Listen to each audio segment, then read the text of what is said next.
Salam Amerika İcmalı proqramında xoş gördük. Vaşinqtonda Amerikanın səsinin televiziya studiyasında Dilşad Əliyarlıdır. Bugün proqramda Amerikanın tempi qayıdıb, bizim ruhumuz qayıdıb, bizim qürurumuz qayıdıb, bizim özünə inamımız qayıdıb və Amerika arzusu qayıdıb əvvəlkindən daha böyük və daha yaxşı. Prezident Trump'ın Konqresin birgə iclasında məruzəsi ABŞ lideri Amerikanın qayıtdığını bildirib, tariflər və digər siyasi qərarlarını müdafiə edib. Belə görünür ki, Rusiya ilə anlaşma əldə edə biləcəyini və Rusiyaya etibar edə biləcəyini düşünür. Amma mən sizə zəmanət verə bilərəm ki, əvvəlki prezidentlər kimi George Bush və ya Obama kimi o da Rusiyaya etibar edə bilməyəcəyini öyrənəcək. ABŞ administrasiyasının Ukraynada müharibənin dayandırılması istiqamətində səyləri Hudson İnstitutunun eksperti Luke Coffey şərh edir. Birləşmiş Ştatların Ukraynaya hərbi yardımı dayandırmasından sonra Avropanın Ukraynanı silahlandırmaq planları və bütöv jurnalist kollektivlərinin görəsən dünyanın ümumiyyətlə neçə ölkəsində bütöv jurnalist kollektivlər həbsxanaya göndərilir. Azərbaycan həbsdə olan jurnalistlərin sayına görə Avropa Şurası ölkələri arasında ilk sırada yer alır.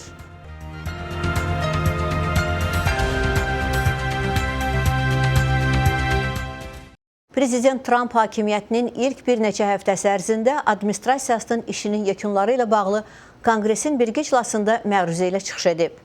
Rekord 1 saat 40 dəqiqə sürən məruzəsində Trump ABŞ qanunvericilərinə iqtisadiyyat, daxili və xarici siyasət məsələləri ilə bağlı baxışlarını açıqlayıb.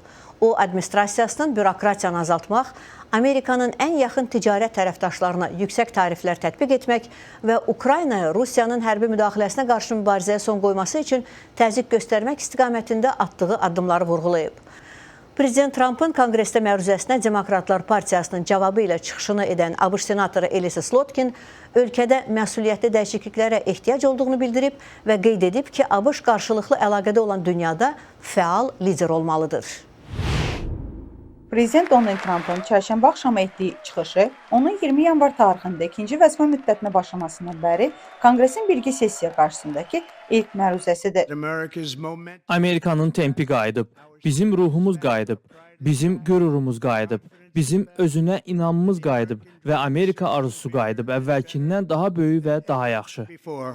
Ancaq Trump çıxışına başlayandan sonra heç 5 dəqiqə keçmədən Texasdan demokrat nümayəndə Al Green qışqıraraq deyib ki, Trump'ın aşağı gəlirli insanlar üçün dövlət tərəfindən maliyyələşdirilən sağlamlıq sığortası olan stat Medicaid-i kəsməyə mandatı yoxdur. Statın sonu. Green zaldan çıxarılıb. Trump çərşənbə axşamı Çin və ABŞ-ın qonşuları Meksika və Kanadaya yüksək tariflər tətbiq etdiyini vurğulayıb.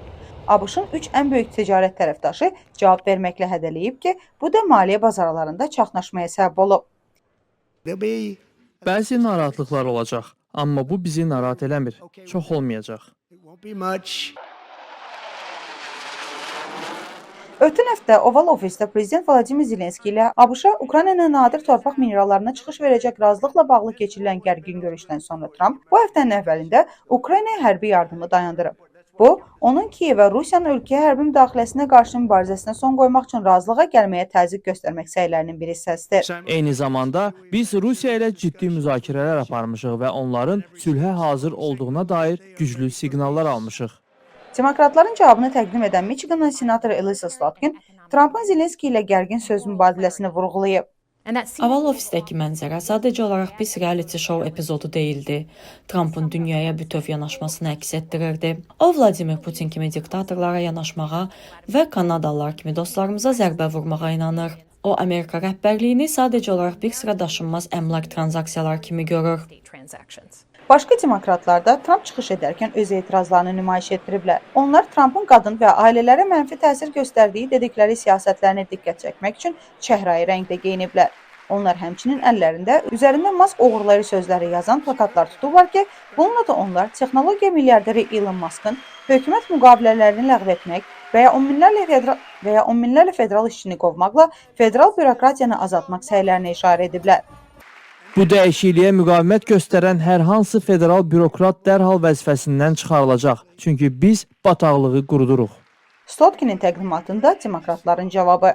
İsrafı kəsmək istəyirsən, mən sənə bunu etməyə kömək edəcəm. Amma dəyişikliyin xaotik olmasına və ya bizi daha az təhlükəsiz etməsinə ehtiyac yoxdur. Amma bizim nüvə silahlarımızı qorumaq, təyyarələrimizin qəzaya uğramalarının qarşısını almaq və xərçəngə çarə tapmaq üçün çalışan insanların düşüncəsiz şəkildə işdən çıxarılıb. 2 gün sonra isə geri götürülmələri, Amerikada hansı şirkət rəhbəri bunu etsə, dərhal qovulardı. Tramp ABŞ-ın cənub sərhədini qanunsuz olaraq keçən miqrantların sayının azalmasında öz rolunu vurğulayıb. Media və bizim Demokratlar Partiyasındakı dostlarımız deyirdilər ki, bizim sərhədi mühafizə etmək üçün yeni qanun layihəyə ehtiyacımız var. Amma belə çıxdı ki, bizə sadəcə olaraq yeni prezident lazım idi. Birinci leydi Melania Trump'ın yanında həyat təcrübələri onun həyat yoldaşının gündəliyini gücləndirən qonaqlar oturub. Onlar arasında qadınların idman növlərində transgender idmançıların iştirakına qarşı olan fəal, habelə sənədsiz immiqrant tərəfindən öldürülən bir qadının ailəsi olub. Trump Panama kanalını geri almaq və Qrenlandiya nəzarəti ələ keçirməklə bağlı çağırışlarını təkrarlayıb, amma Fələstinliləri Qəzzadan çıxarmaqla bağlı tələbini dilə gətirməyib. O, 1 saat 40 dəqiqə boyunca danışıb ki, bu da prezidentlərin konqres qarşısında etdikləri çıxışlar arasında ən uzunudur.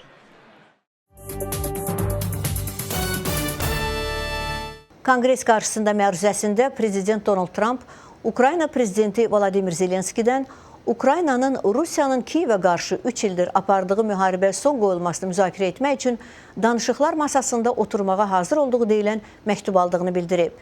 Prezident Zelenski X sosial platformasında Ukraynanın ən qısa zamanda danışıqlara hazır olduğunu və sülh razılaşmasına nail olmaq üçün Prezident Trump'ın liderliyi altında işləyəcəyini bildirib. Eyni zamanda ABŞ-ın Milli Təhlükəsizlik müşaviri Michael Waltz, ABŞ-ın müharibəni dayandırmaq və Kiyev ilə nadir təbii ehtiyatlarla bağlı müqaviləni imzalamaq üçün sürətlə irəlilədiyini bildirib. Mən ABŞ administrasiyasının Ukraynada müharibənin dayandırılması istiqamətində səyləri və ABŞ və Ukrayna arasında təbii ehtiyatlara dair razılaşmaqda Hudson İnstitutunun eksperti Luke Coffey ilə danışmışam. Luke Coffey, thank you very much for joining us. During his address to Congress, President Trump mentioned that Prezident Trump Konqresə müraciəti zamanı Prezident Zelenskidən müharibəni dayandırmaq üçün danışıqlara başlamaq istəyini ifadə edən məktub aldığını qeyd edib. Prezident Trump onun sözləri ilə bu mənasız müharibəyə son qoymağın vaxtıdır deyib. ABŞ-ın Milli Təhlükəsizlik müşaviri Mike Waltz bildirib ki, ABŞ sürətlə sülh danışıqlarına başlamaq və Ukrayna ilə təbii ehtiyatlar haqqında sazişi yekunlaşdırmaq üçün çalışır. ABŞ müharibəyə necə son qoymağı planlaşdırır? Münaqişəni həll etmək üçün ABŞ-ın planları nədən ibarətdir? Does the United States have to resolve this conflict? Well, President Trump seems to think that he can Prezident Trump belə görünür, hər iki tərəfi Ukraynalıları və Rusları danışıqlar masası ətrafında oturmağa və sülhün bəzi şərtləri ilə razılaşmağa inandıra biləcəyini düşünür. Lakin reallıq ondan ibarətdir ki, bu Prezident Trump'ın düşündüyündən qat-qat çətindir. Prezident Trump müəyyən rıçaqlara malikdir. Onun Ukraynalılara silah və yardım vermək kimi imkanları var. Ruslar üzərində o, xüsusilə Rusiya iqtisadiyyatının xam neft sektorunu hədəf alan sanksiyaları artırmaq rıçaqlarına malikdir. Təbii ki, o, Ukraynaya silah tədarükünü artıra bilər və bu, Rusiya üzərində təzyiqi artıra bilərdi. Amma indi belə görünür ki, növbəti addım Rusiya tərəfindən atılmalıdır. Prezident Trump sülh prosesinə rəhbərlik etmək istədiyini bildirib. Prezident Zelenski buna hazır olduğunu açıq şəkildə bəyan edib və hətta məhdud atəşkəs təklif edib. İndi biz Kremlin nə edəcəyini gözləyirik. right now we're waiting to see what the Kremlin does. And President Zelensky emphasized the Prezident Zelenski Ukrayna üçün təhlükəsizlik qarantiyalarının vacibliyini vurğulayıb. Zelenski və onun hökuməti bu qarantiyaları ölkənin suverenliyi və müdafiəsi üçün vacib hesab edir. Ukraynanın hansı konkret təhlükəsizlik zəmanətlərinə ehtiyacı var? ABŞ Ukraynaya hansı qarantiyaları verə bilər? with the United States offer to Ukraine. I understand fully why President Zelensky wants these security guarantees. Mən Prezident Zelenskinin nəyə görə təhlükəsizlik qarantiyaları istədiyini tam başa düşürəm. Onların narahatlığını anlamaq üçün Ukraynanın yaxın tarixinə nəzər salmaq kifayətdir. Bilirsiniz ki, 1990-cı illərdə onlar nüvə silahlarını təhvil verdilər və Rusiya, Britaniya və ABŞ heç kimin onlara hücum etməyəcəyinə dair təhlükəsizlik qarantiyaları verdi. 2014-cü ildə Rusiya Krımı işğal etdikdən sonra Ukrayna, Avropa və Rusiya liderləri arasında müxtəlif atəşkəs rejimləri haqqında onlarla danışıqlar aparıldı və nəticədə bu atəşkəslərin hamısı pozuldu.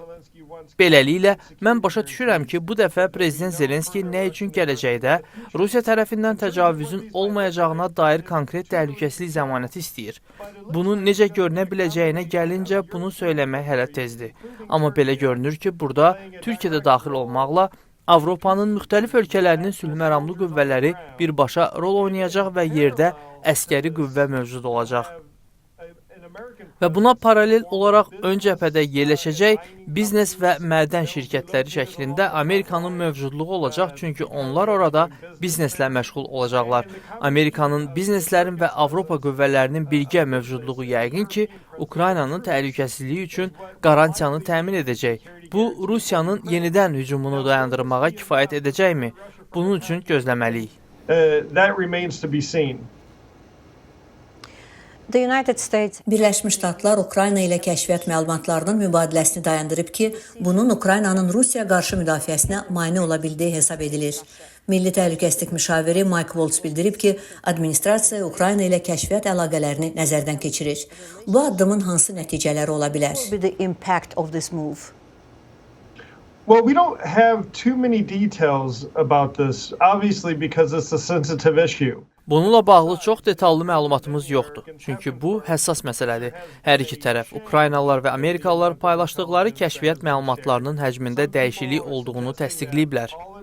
Bəzi insanlar bütün kəşfiyyat məlumatlarının dayandırıldığını iddia edir. Digərləri isə yalnız hücum xarakterli hərbi əməliyyatlar üçün istifadə oluna bilən kəşfiyyat məlumatlarının dayandırıldığını irəli sürürlər. Belə ki, məsələn, Ukraynaya qanadlı raket zərbəsi endiriləcəksə və ABŞ bunu aşkar etsə, yenə də bu məlumatı paylaşacaqlar. Lakin bu, Amerikaya ancaq zərər vurur. Çünki bu müharibədə ədalətli olmaq Amerikanın maraqlarına uyğundur və bu, Ukraynanı güclü mövqedən danışıqlar aparmaq üçün lazım olan silah, material, məlumat və kəşfiyyatla təmin etmək deməkdir. İndi isə bunu etməyin Ukraynaya bu qədər böyük təzyiq göstərməyin mənası yoxdur. Ümid edirəm ki, Ukraynalılara silah və kəşfiyyat məlumatlarının verilməsində istənilən gecikmə müvəqqətidir. Bu, administrasiya rəsmilərinin bizə söylədiyi şeydir ki, bu müvəqqətidir. Lakin biz bu əlaqələri mümkün qədər tez yoluna qoymalıyıq. It is temporary, but we need to get this relationship back on track as soon as possible. ABŞ-ın Rusiya ilə münasibətləri ilə bağlı indiki strategiyası nədən ibarətdir? 2 həftə əvvəl ABŞ və Rusiya rəsmiləri Ər-Riyadda bir araya gələrək Ukraynada müharibəyə son qoymağın yollarını müzakirə ediblər. ABŞ-ın Rusiya münasibətdə gözlənilən növbəti addımları nə ola bilər? Donald Trumpdan əvvəlki bir çox prezidentlər kimi istər George Bush, istərsə də Barack Obama olsun, o belə görünür ki, Rusiya ilə anlaşma əldə edə biləcəyini və Rusiyaya etibar edə biləcəyini düşünür. Amma mən sizə zəmanət verə bilərəm ki, əvvəlki prezidentlər kimi George Bush və ya Obama kimi o da Rusiyaya etibar edə bilməyəcəyini öyrənəcək. Strategiyanın nədən ibarət olduğunu, nəyə görə Rusiya ilə bu yanaşmanı seçdiklərini dəqiq bilmirəm. Bu, düzünü desəm, tapmacadır. Lakin o tezliklə öyrənəcək ki, Rusiyaya etibar etmək olmaz. Çünki Putin 1990-cı illərin sonunda hakimiyyətə gələndən bəri bu belədir. Vladimir Putin bir dəfə də olsun sübut etməyib ki, o, ABŞ-ın tərəfdaşı ola bilər və bu, Donald Trumpla dəyişməyəcək. Avropa liderləri Ukraynanın suverenliyi və ərazi bütövlüyünə güclü dəstək nümayiş etdirərək Kiyevə təhlükəsizlik qarantiyaları verməyə hazır olduqlarını bildiriblər. Avropa ölkələri Ukraynaya lazım olan hərbi yardımı göstərə bilərmi? Əgər istəsələr, edə bilərlər. Lakin bunun reallaşması üçün sərt qərarlar qəbul etmək üçün müəyyən siyasi iradə tələb olunacaq. Onlar öz hərbi qüvvələrinə daha çox investisiya qoymalıdırlar. Onlar müdafiə sənayesi bazasına daha çox investisiya qoymalı və müxtəlif Avropa ölkələri arasında ortaq mövqelər tapmaq üçün daha yaxşı iş görməlidirlər. Amma təbii ki, demək istəyirəm ki, tarix bizə göstərir ki, Avropa işləmək istəsə, bir problemə birlikdə və lazımi resurslarla yanaşmaq istəsə, buna nail ola bilər. Unutmaq olmaz ki, Rusiya iqtisadiyyatı təxminən İtaliya iqtisadiyyatı ilə eyni ölçüdədir və unutmaq olmaz ki, Avropada iki nüvə dövləti var, Fransa və Böyük Britaniya. Deməli, bunu etmək istəsələr, edə bilərlər. Sual budur ki, onlar bunu edəcəklərmi? Do they want to? And in France, Fransada prezident Makron müraciətində Rusiya təhlükəsi ilə bağlı xəbərdarlıq edib və Rusiyanın həm Fransa, həm də Avropa üçün təhdidə çevrildiyini bildirib. Bir çox Avropa liderləri də bu fikirdədir və Rusiyanın ambisiyalarının Ukraynada dayanmayacağına inanırlar. Bu təhlükənin mahiyyəti nədən ibarətdir? threat. Well, they have an assessment of the recent history.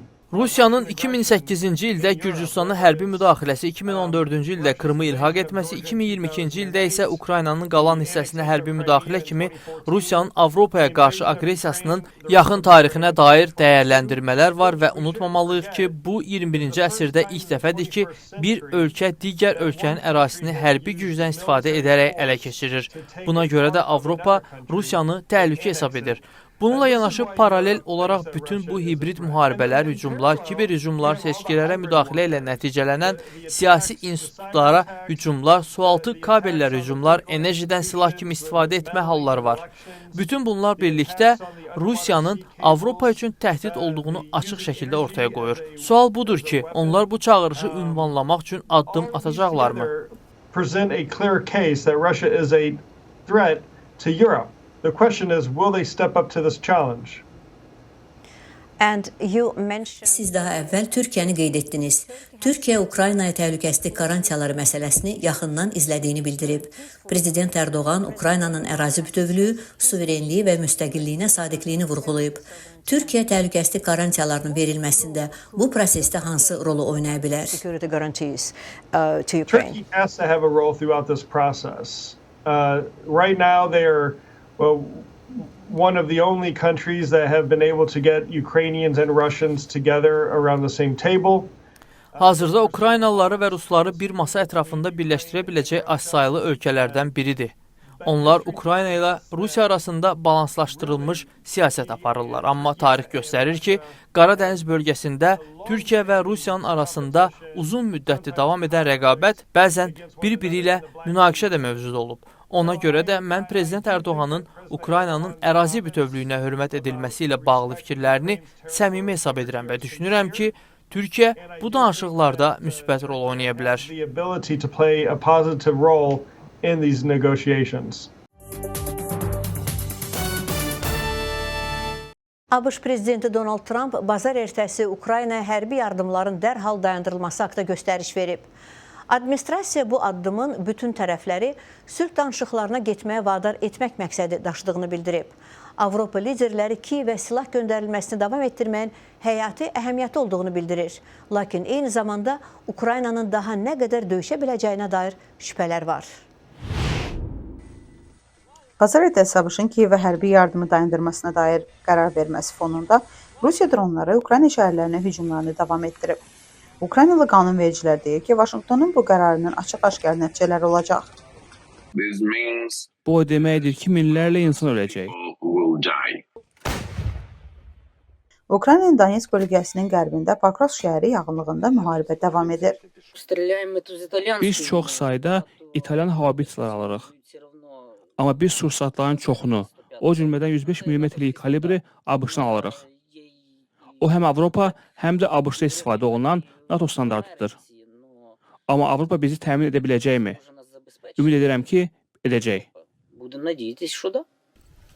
Avropa ABŞ-dan azalan hərbi dəstəyi kompensasiya edə bilərmi? Ukraynalıların Patriot raketlərindən tutmuş Abrams tanklarının və Bradley zirehli maşınlarının ehtiyat hissələrinə qədər istifadə etdiyi müəyyən sistemlər var ki, Avropalıların onları əldə etmələri yeganə yolu onları açıq bazarda almasıdır. Bu da zaman alacaq. Amma Ukrayna getdikcə daha çox öz silahlarını istehsal edir. Ukraynanın hazırda istifadə etdiyi silahların çox güman ki, təxminən yarısını öz müdafiə sənayesi təmin edir. Qalanların da yarısı ABŞ yarısı da Avropalılar daxil olmaqla başqaları tərəfindən verilir. The others, including the Europeans. ABŞ Ukraynanı başqa mühüm infrastrukturla təmin edir. Buna Ukraynaya qərb silahlarını göndərmək daxildir. And finally, Və nəhayət, ABŞ Ukrayna qüvvələrini məlumat və kəşfiyyatla təmin etməkdə çox mühüm rol oynayır. to the Ukrainian forces. Tramp administrasiyası deyir ki, hərbi yardımın dayandırılması onun həll yoluna töhfə verdiyindən əmin olmaq üçündür. Nə Avropa, nə Birləşmiş Ştatlar, nə də Ukraynalılar bu müharibəni sonsuza qədər davam etdirə bilməz. Ona görə də hamı danışıq masasına oturmalıdır. Britaniyanın baş naziri bazar günü deyib ki, istəyənlər koalisiyası Ukraynaya dəstəyi davam etdirəcək. Vitse-prezident Vansın iddiası ki, bir çox Avropa lideri ya sosial mediada ya da ictimaiyyət qarşısında qətiyyətli bir şəkildə Kiyevin arxasındadır. Amma özəldə əslində daha çox skeptikdirlər. Bu tamamilə doğru deyil. Öz qüvvələrini zəiflətməyə və həmçinin Ukraynanı müdafiə etmək adına ən güclü təhlükəsizlik müttəfiqin və qarantorunu uzaqlaşdırmağa davam edirsən? Ukrayna prezidenti Vladimir Zelenski çərşənbə axşamı Tramp administrasiyasına müraciət edib. O X-də yazıb ki, Ukrayna sülhə sadiqdir. Rusiyanın bombardmanı altında əziyyət çəkən Ukraynalılar üçün ABŞ yardımının kəsilməsi acı bir nəticədir. Ümid edirəm ki, o fikrini dəyişəcək. Aqressiyanın qurbanı hər şeyə görə günahkar ola bilməz və buna görə də cəzalandırıla bilməz. Bəlkə də Avropa necəsə kömək edə bilər. İndi ümid təkcə Avropayadır. Başqa heç kimə deyil. Bu arada isə Rusiya Vaşinqtonun Ukraynaya hərbi yardımı dayandırmaq qərarını alqışlayıb və bunun vəziyyəti sülh yolu ilə həll etməyə yardım edə biləcəyini deyib.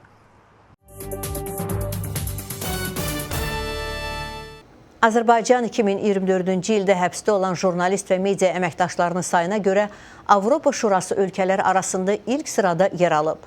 Avropa Şurası Jurnalistlərin Təhlükəsizliyi platformasının tərəfdaş təşkilatlarının Avropa Mətbuat Azadlığı illik hesabatına əsasən keçən il dekabrın 31-də Azərbaycanda 30 jurnalist və media əməkdaşı həbsdə olub. Siyasi şərhçi Azadlıq qəzetinin redaktoru Rahim Hacıyev Amerikanın səsinə müsahibədə dünyada demokratik geriləmənin Azərbaycanda təsirləri, jurnalist və fəalların həbsləri fonunda vətəndaş azadlıqlarının vəziyyəti barədə danışıb. Rəsmi Bakı bir qayda olaraq insan hüquqlarının vəziyyətinə dair tənqidləri qəbul etmir. Rahim Hacıyevlə Strasburqdakı müxbirimiz Emil Bağırov söhbət edib. Rahim bəy, Freedom House təşkilatı dünyada azadlıq hesabatında Azərbaycanın növbəti dəfə azad olmayan ölkələr sırasına daxil edib. Baxmayaraq ki, hakimiyyət nümayəndələri bu cür hesabatları adətən qərəzli hesab edir. Sizcə, bu qiymətləndirmə nə dərəcədə doğrudur və ötən il Azərbaycanda vətəndaş azadlıqları baxımından nə ilə yadda qaldı? Biz indi tam əsasla deyə bilərik ki, Azərbaycan Cənubi Qafqazın Şimali Koreyasıdır. Çünki Azərbaycanda insan hüquq azadlıqlarına heç bir hörmət etməyən, insan hüquq azadlıqlarına hörməti özünün konstitusion vəzifəsi bilməyən, qanunlarla müəyyən olunmuş normalar çərçivəsində söhbət ilk öncə insan hüquq azadlıqlarından gedir, özünü o çərçivədə hərəkət etməyə borclu bilməyən bir hakimiyyət var. Azərbaycanda faktiki deməli ailə hakimiyyətidir, kleptokratik rejimdir. Formal olaraq Azərbaycan Respublikadır, amma əslində monarxiya kimi idarə olunur. Hər şeyi bir nəfər həll edir, bir ailə həll edir. Və bu adamlar əlbəttə ki, utanıb qızarmadan, çəkinmədən həmişə özlərini deməli demokratiyaya, insan hüquqlarına hörmət adamlar kimi göstərməklər. Amma onların dedikləri ilə real və gerçək vəziyyət arasında dəhşətli bir fərq var. Azərbaycan son il yarım ərzində dünyada ən sərt və şiddətli şəkildə repressiya aparan bir ölkəyə çevrilib. Və bütöv jurnalist kollektivlərinin, görəsən dünyanın ümumiyyətlə neçə ölkəsində bütöv jurnalist kollektivlər həbsxanaya göndərilir. Yəni Azərbaycanda təkcə son il yarımda insan hüquq azadlıqlarla bağlı dramatik vəziyyət dünyanın yalnız bir neçə ölkəsində var. Azərbaycanda bu repressiyalar dəhşətli bir intensivliklə aparılır və ümumiyyətlə özlərini nəinki qanunlar, nəinki konstitusiya, eləcə də Azərbaycan dövləti adından insan hüquq azadlıqları ilə bağlı ratifikasiya olunmuş beynəlxalq konvensiyalara belə hörmət etməyə borclu bilməyən bir hakimiyyət var. Bu baxımdan olduqca pis vəziyyətdə Azərbaycanda.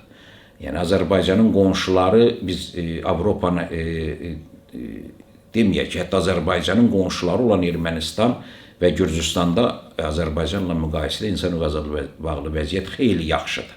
Yəni bu qədər insanın həbsdə olduğu ölkə söhbət artıq 350-dən gedir.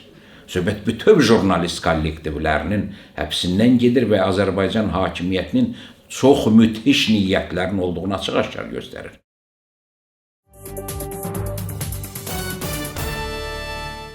«8 Mart Beynəlxalq Qadınlar Günündə qadınların sosial, iqtisadi və siyasi sahələrdə nailiyyətləri qeyd edilir. Eyni zamanda qadınlar üçün imkanların genişləndirilməsi qarşısında duran problemlər vurğulanır. Dünya İqtisadi Forumunun hesabatında deyilir ki, dünyada qadınlar və kişilər arasında həyatın bütün sahələrində gender bərabərliyinə nail olmaq üçün təxminən 130 il lazım olacaq. Təqdim edəcəyimiz reportajda Kolorado ştatında yaşayan iki qadının uğur hekayəsinə nəzər salınır. Qorxmadan yaşamaq və sevdiyin işlə məşğul olmaq. İraqlı alim və peşəkar musiqiçi Mirna Ayşo Amerikadakı həyatını belə təsvir edir. İranda qadınların vəziyyəti ABŞ-da qadınların vəziyyətindən çox fərqlidir. Ayşo İraqda bakalavr təhsilini başa vurduqdan sonra 2015-ci ildə 22 yaşında ABŞ-a gəlib və 2017-ci ildə Kolorado Dövlət Universitetini hüceyrə və molekulyar biologiya üzrə magistr dərəcəsi ilə bitirib. O, əvvəlcə tibbi cihazların və digər vasitələrin işi və keyfiyyətini yoxlamaq üçün testlər apararaq laboratoriya cihazları mütəxəssisi kimi təcrübə keçib. Bundan sonra isə bu sahədə mütəxəssis kimi fəaliyyətə başlayıb. Mən texnologiyanı çox sevirdim və çox sayda qadının bu işi gördüyünü görmürdüm. ABŞ-da o həm də konsertlər və festivallarda çıxış edərək peşəkar zərb alətləri ifaçısı kimi azadlıq əldə etdiyini və bunun vətənində mümkün olmadığını deyir. İraqda mənim kimi zərbçi metalisti təsəvvür edin. Məni müəyyən stereotiplərlə bağlayırdılar. 8 Mart Beynəlxalq Qadınlar Günü qadınların sosial, iqtisadi, mədəni və siyasi uğurlarının qeyd olunduğu bir gündür. BMT-nin qadın məsələləri üzrə sözçüsü Paloma Escudero bildirib ki, bu günü qeyd etmək o demək deyil ki, qadınların həyatlarını yaxşılaşdırmaq üçün daha çox iş görülməsi lazım deyil. Qadınlar demək olar ki, hər sahədə bərabərlikdən uzaqdırlar və biz görürük ki, dünyanın üzləşdiyi bir çox müharibə və COVID-19 da daxil olmaqla böhranlarda həmişə ilk növbədə və ən çox əziyyət çəkən qadınlar olur, deyə o bildirib. Ayşo qaçqın qadın və uşaqların Amerikada məskunlaşmasına kömək edən qeyri-kommersiya təşkilatlarında könüllü işləyir. Tədbirlərin birində o Rusiyanın müdaxiləsindən sonra vətəni Ukraynadan qaçan aşpaz Tatyana Stratilatla tanış olub. Ayşo ona immiqrasiya ilə bağlı bəzi məsləhətlər verib. Stratilat isə onu Ukrayna mətbəxi ilə tanış edib. Tatyana Stratilat bildirir ki, Ukrayna və İraqda qadınların həyatı fərqlidir. Lakin qadınların qeyri-ənənəvi karyeralarda uğur qazanmaq uğrunda mübarizəsi universaldır. Ukraynada elə burada da aşpaz qadınlar çox deyil. Əksəriyyəti kişilərdir. Bunun əksini sübut etmək asan deyil. Stratilat bildirir ki, müxtəlif ölkələrdən olan qadınların bir-birini dəstəkləməsi və bir-birindən öyrənməsi onu ruhlandırır. Mən ABŞ-a köçəndən sonra nəhayət aşpaz kimi işləməyə başladım. Kolorado Dövlət Universitetində yerli restoranlarda tələbələrə kulinariya dərsləri verirəm və müxtəlif icmalarda Ukrayna mətbəxini öyrədirəm. Özəl kulinariya təlimatçısı kimi işləyirəm. Müxtəlif ölkələrdən olan digər qadınlarla yemək bişirmək kimi həvəsimi bölüşmək mənə böyük sevinc bəxş edir. İnnovativ texnologiyaların inkişafı sayəsində Ayşoanın seçdiyi fəaliyyət sahəsi inkişaf edir və o öz yerini tapdığına görə sevinir. Aerokosmik texnologiyalara böyük marağım var idi. Ona görə də SpaceX və NASA kimi bir çox kosmik agentliklərlə əlaqə qura bildim və onlara müəyyən kimyəvi maddələri təhlil etmək üçün düzgün laboratoriya cihazlarını seçməyə kömək etdim. Hazırda mənim işim kosmosa və ya kosmosdan göndərilən hər şeydən gələn radiasiyanı təhlil etməkdir. Dünya İqtisadi Forumunun 2024-cü il hesabatına görə iqtisadi iştirak və imkanlar, təhsilə nail olmaq, sağlamlıq və həyatda qalma və siyasi səlahiyyətlər kimi 4 əsas ölçü üzrə tam gender bərabərliyinə nail olmaq üçün 134 il və ya təxminən 5 nəsil lazım olacaq.